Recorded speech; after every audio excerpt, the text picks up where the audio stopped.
this and learned what I did. I joined a socialist branch. I made up my mind to do something. Revolution, Helen Keller said. We can't have education without revolution. We have tried peace education for 1900 years, and it has failed. Let us try revolution and see what it will do now.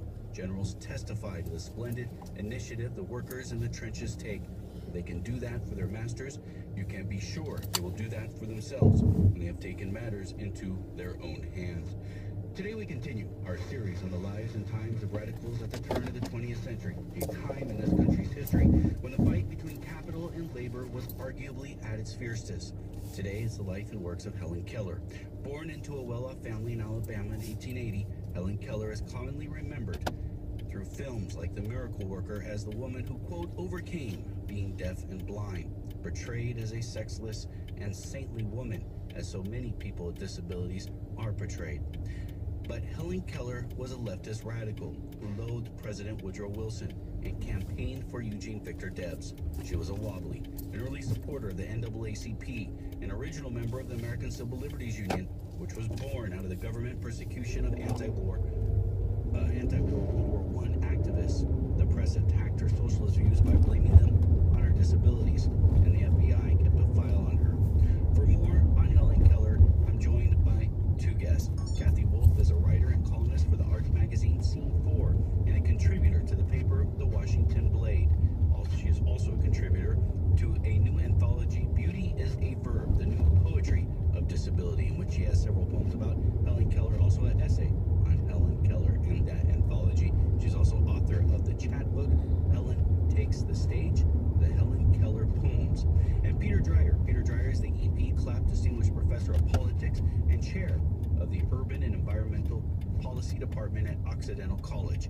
His new book, The 100 Greatest Americans, a Social Justice Hall of Fame, just published, also has a chapter on Helen Keller. Peter Dreyer, Kathy Wolf, thank you both so much for joining us today. Good morning. My pleasure. Kathy Wolf, let me begin with you, and let's tackle this public perception of Helen Keller right at the get-go. The statue at the U.S. Capitol of Helen Keller shows a young girl at a water pump with Anne Sullivan, who teaches her the word water by having Helen Keller feel actual water on one hand, and then in the other hand, Anne Sullivan is writing with her fingers into Helen Keller's palm the word water, and that's when she learns the word water. Helen Keller, much more remembered about her disabilities than about her ideas. Yes, I think partly because of the play The Miracle Worker and the film The Miracle Worker, the culture, the public remembers, thinks of Helen often as being this untamed child who Annie Sullivan, her teacher, symbolized by teaching Helen the meaning of language. And The Miracle Worker, it is a wonderful story. I met William Gibson, who wrote The Miracle Worker. He was a lovely man. He did some research on it. But Helen Keller grew up to be far more than this wild animal-like child. And the public tends to think of Helen Keller as either being this wild child or as this sexless woman who was very heroic, who could do no wrong, because Helen Keller was a piece of work. I mean, I loved her as a poet and as a journalist. She was a socialist. She did vaudeville. She was a pacifist, but she supported World War II, and so the public knew that she helped raise money to help blind people. She helped visit wounded veterans after World War II. But people generally have no idea that she was a socialist, that she opposed racism, that in 1916 she gave $100, and that was a lot of money to the NAACP. And her family was not happy about that. No, she wrote an editorial or a commentary for the local Alabama paper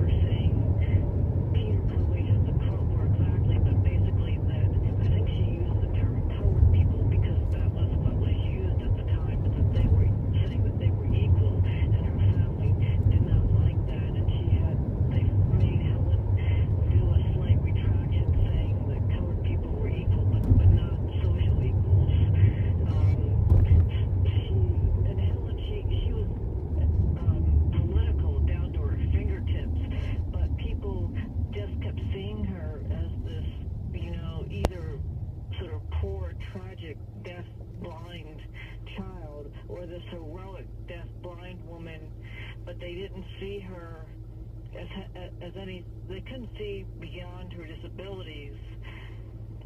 My favorite quote is she says somewhere, Helen said that when she was arrested for marching with she wrote to Eugene Debs that when she was arrested for, demonstrating with the socialists, it was the happiest day of her life. I want to dive into all of that history and her radicalism in a moment, but just one more thought and question concerning her public perception. Arguably, Helen Keller is the most famous person with a disability in the history of the United States. Of course, Franklin D. Roosevelt had a disability as well, but he did everything he could to hide it. Her portrayal as a person with a disability is something that people with disabilities have had to deal with all the way up till today. Oh, yes. I mean, Helen was kind of, she was portrayed as this kind of super heroic, inspirational. We look at it with heavy air quotes, saying it that way. I mean, when I grew up, particularly, as a visually impaired child, I mean, if you're a female and blind and visually impaired, if you're like me, you don't want anything to do with Helen Keller, because when I was a kid, I knew that I wasn't I wasn't a saint, but I wasn't a wild animal. On the other hand, I knew that I was never going to be doing all these heroic things that Helen Keller did. I wasn't going to be, Helen graduated from Radcliffe. She climbed a pyramid when she was 64. I wasn't going to be that heroic. So basically, Helen was like, Lolly and the guys, and I felt like the beaver. And Peter Dreyer, let me turn to you. And again, you break this perception in your book about the 100 Greatest Americans. Talk to me about your thoughts on Helen Keller. Well, one of the great ironies about Helen Keller's life is that she's known for being blind, but it was her blindness which turned her into a radical. When she was at Radcliffe, she began to do research about the causes of blindness, and she discovered that poor people are more likely to be blind than rich or middle-class people. And she started looking into this. She started visiting poor neighborhoods around Boston where Radcliffe is located, and she began to do a lot of reading, including Karl Marx. Anne Sullivan's husband, John Macy, was a radical and had a lot of left-wing books in his library, and he gave them to Helen to read, or he read to her. One of those was that again, John Macy and Anne Sullivan, and we're going to have to get into all these people were, so I'm worried about jumping too far ahead here, but Anne Sullivan was somebody who was a teacher to Helen Keller, also a companion. She was not a socialist, but her husband, John Macy, was, and he read for her or gave her H.G. Wells' book, New Worlds for Old, which was influential upon her. Yeah, she did. She was quite an eager reader, and she read some in Braille, and she had other people read things to her, and that the writing, the things that she read, plus her own personal experiences, led her towards a more radical view. And very early in her career, she wrote several books. One of them was her autobiography, of course, but there were other books she wrote that were about economics and about politics, and she wrote a book called The Unemployed in 1911. And the same year, she wrote a book called The Social Causes of Blindness, where she explicitly talked about the class nature of blindness and how the working class in America was more prone to blindness because of the conditions in which they lived.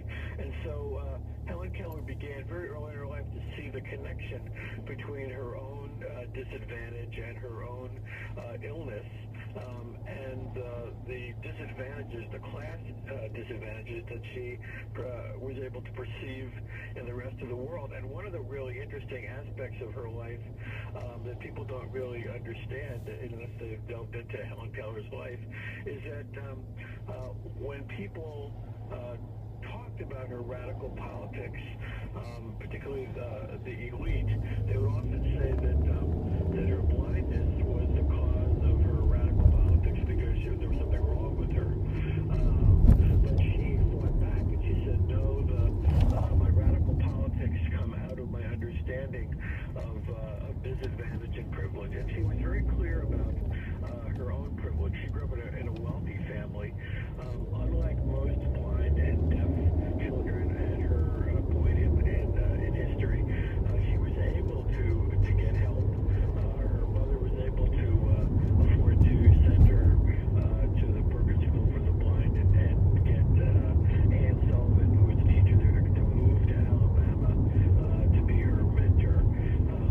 Mark Twain and other prominent figures wrote about her, contributed to her to a fund so she could get educated and eventually go to Radcliffe.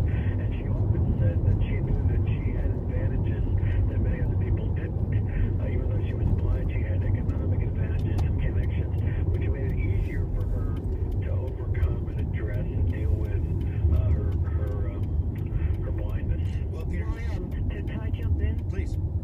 I just want to say a couple of things. I'm not sure if she overcame her disabilities, but she was able to be through the connections that she made to learn how to adapt with her disabilities so that she could live as a deafblind person. I think even earlier when she was a child, one irony is that she grows up in this family in Alabama. I don't know if they were wealthy, but it was certainly not the kind of abject poverty that Annie Sullivan grew up in, because she was an orphan. But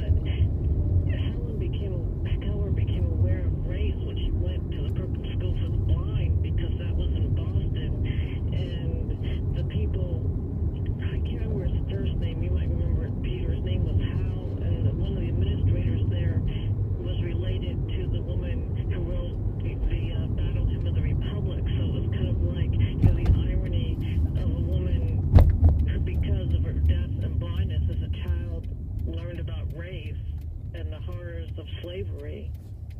Well, Because of her blindness and deafness, which is kind of fascinating to me. well, Kathy Wolf, let's jump into the early years of Helen Keller. I didn't mean to cut you off. No, you're fine. Let's jump into the early years of Helen Keller's life. Can you talk about how